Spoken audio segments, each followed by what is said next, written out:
Imam Abu Daud dengan sanadnya meriwayatkan daripada Abi Hurairah bahwa Rasulullah sallallahu alaihi wasallam bersabda,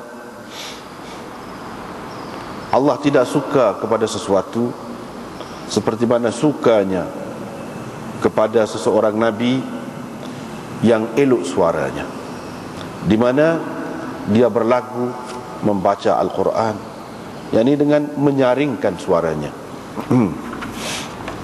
Babut tasydid fi man hafizal Quran thumma nasiyahu.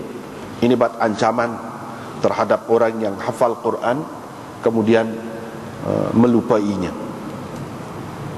Dengan sanadnya Imam Abu Daud meriwayatkan daripada Sa'ad bin Ubadah, katanya Rasulullah sallallahu alaihi wasallam bersabda, tidak ada sesiapa pun yang membaca Al-Quran kemudian dia melupainya, melainkan dia akan menemui Allah pada hari kiamat nanti dalam keadaan berkusta.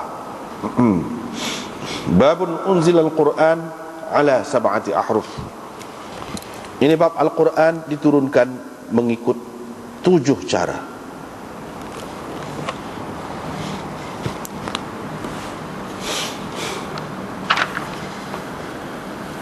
Imam Abu Daud dengan sanadnya meriwayatkan daripada Abdurrahman bin Abdin Al-Qari, katanya saya telah mendengar Umar bin Al-Khattab berkata, saya telah mendengar Hisham bin Hakim bin Hizam membaca surah Al-Furqan tidak sebagaimana yang saya baca. Padahal Rasulullah sallallahu alaihi wasallam telah mengajar saya membacanya.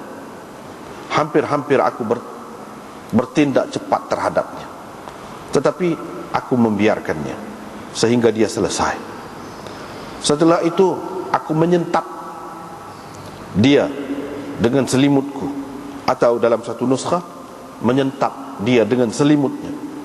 Aku pun membawanya kepada Rasulullah sallallahu alaihi wasallam lalu berkata, wahai Rasulullah, sesungguhnya saya mendengar dia ini membaca surah Al-Furqan tidak seperti mana yang engkau ajar aku membacanya. Rasulullah sallallahu alaihi wasallam berkata kepadanya, bersabda kepadanya, Iqra, bacalah. Dia pun membaca. Yani Hisham, dia membaca bacaan yang aku telah mendengar dia baca sebelum itu. Rasulullah sallallahu alaihi wasallam terus bersabda, hakadha unzilat, demikianlah ayat ini diturunkan. Kemudian beliau berkata kepadaku, engkau baca. Saya pun baca, yakni kata Umar. Maka Nabi SAW bersabda, demikianlah ayat ini diturunkan. Thumma qala, kemudian baginda bersabda, sesungguhnya Quran ini diturunkan mengikut 7 cara, yakni 7 cara bacaan. Faqra'u ma tayassara minhu, oleh itu bacalah mengikut mana yang termudah daripadanya.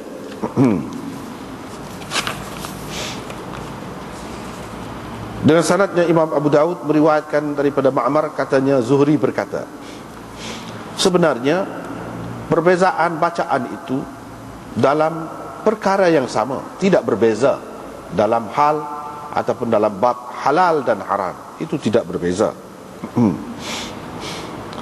Dengan sanadnya Imam Abu Daud meriwayatkan daripada Ubay bin Ka'ab, katanya Nabi SAW bersabda, wahai Ubay, sesungguhnya telah diajar kepadaku bacaan Al-Quran.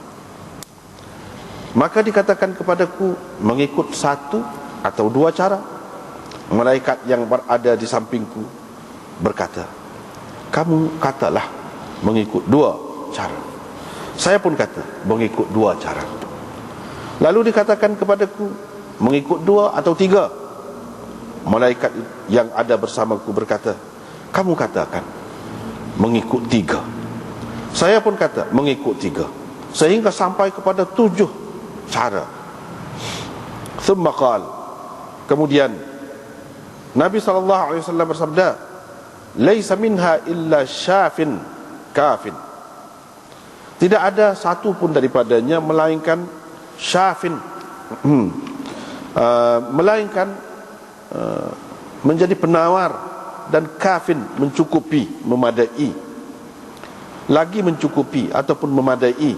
Jika engkau kata sami'an aliman azizan hakimah, yakni tidak mengapa, malam takhtim, selagi engkau tidak sudahi sesuatu ayat azab dengan rahmat atau ayat rahmat dengan azab. Dengan sanadnya Imam Abu Dawud meriwayatkan daripada Ubay bin Ka'ab bahawa Nabi SAW pernah berada dekat kolam Bani Ghifar. Tiba-tiba beliau didatangi Jibril.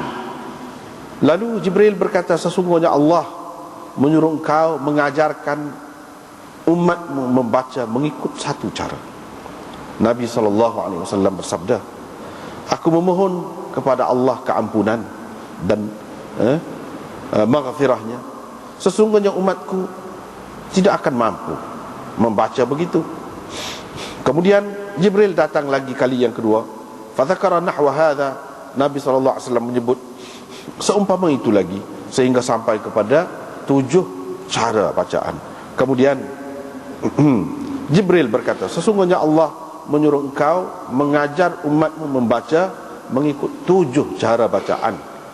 Maka mana-mana cara bacaan yang mereka baca itu adalah betul. Cara mana yang mereka baca, mereka betul dalam bacaannya.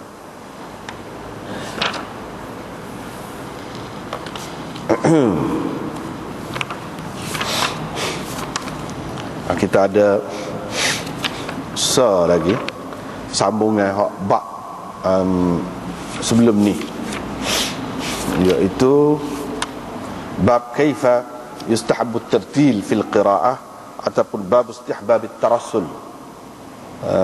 Bab elok membaca Al-Quran dengan bacaan yang baik. Dalam bab tu banyak dah kita sudah baca hadis-hadisnya, dan ini adalah yang terakhir.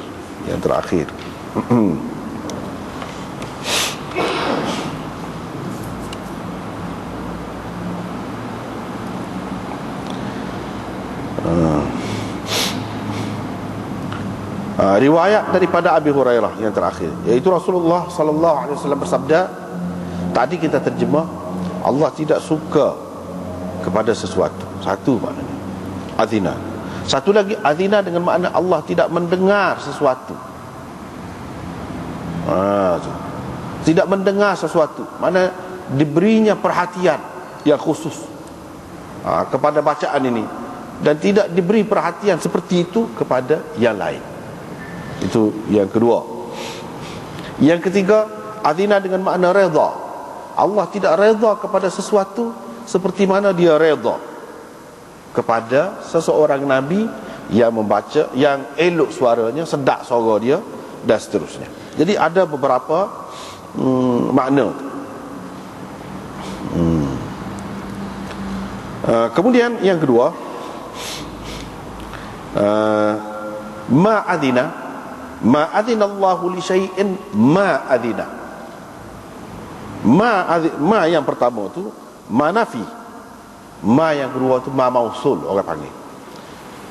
Yani mislama adina ataupun kama adina, seperti mana. Sebab tu kita terjemah begitu tadi, seperti mana dia redha ataupun dia suka, dia berkenan ataupun dia dengar. Itu beberapa makna tadi kan. Li nabiyyin hasanis saut. Siapakah nabi yang dimaksudkan di sini? Nabi yang elok suaranya. Dia baca Al-Quran dengan berlagu. Ada dua pendapat sini. Yang pertama, nabi ini tidak nabi kita, mana-mana nabi. Mana-mana nabi lah. Tapi kita kena pakai Quran. Yataghanna bil Quran di sini bukan dengan makna Quran ini, Quran kita. Quran di situ dengan makna al-maqru, apa yang dibaca. Yani kalau Nabi Musa dia baca kitab Taurat, kalau Nabi Isa dia baca kitab Injil, dan begitulah yang lain-lain. Quran dengan makna maqru, yang dibaca.